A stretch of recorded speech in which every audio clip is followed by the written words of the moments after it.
दिल्ली से प्रद्युमन जी ने पूछा है, डॉक्टर प्रद्युमन जैन। उन्होंने लिखा है कि महाराज जी, आजकल दूसरे लोगों को देखकर हमारे समाज की महिलाएं भी करवा चौथ का पर्व उन्हीं की परंपरा से मनाने लगी है। क्या ये उचित है? क्या जैन आगम में सुहागन स्त्री के लिए कोई व्रत है क्या?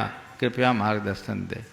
देखिए, करवा चौथ की जो परंपरा है जैन धर्म के द्वारा कहीं नहीं मानी गई। पर मैं आपसे एक सवाल पूछता हूँ, ये धार्मिक आस्था पर आक्षेप नहीं। अपने यहाँ एक सुहाग दशमी है और उनके यहाँ सुहाग दशमी मनाते हैं जो महिलाएं करती है, और वैष्णव परंपरा में करवा चौथ।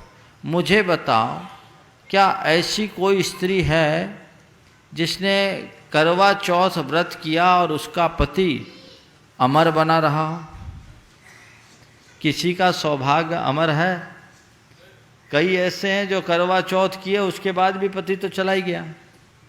लौकिक लक्ष्य से जुड़कर व्रत करने का जैन धर्म में निषेध है।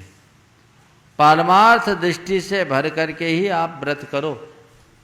आपके व्रत करने से किसी की आयु नहीं बढ़ेगी। आप सबके झोली में पुण्य होगा तो आप मृत्यु नहीं होगी। कोई छीन आयु लेकर आया है तो आप कितने भी व्रत करो, आयु खत्म, काम खत्म, तेल खत्म, बत्ती बंद। इसलिए ऐसे भ्रमपूर्ण अवधारणाओं के साथ व्रत उपवास करना अच्छी बात नहीं है। और मुझे ये भी समझ में नहीं आता कि सुहाग दशमी और करवा चौथ तो महिलाएं करती हैं, पर सुहागिन एकादशी और परवा पंचमी पुरुष लोग क्यों नहीं करते? जितनी जरूरत स्त्री को अपने पति की है, क्या पुरुष को अपनी पत्नी की नहीं है?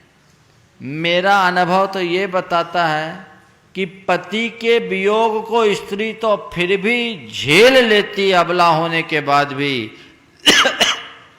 लेकिन अल्प अवस्था में पत्नी के वियोग को झेलने की ताकत पतियों में बहुत कम देखने को मिलती है। वो टूट से जाते हैं। ये चीजें हैं।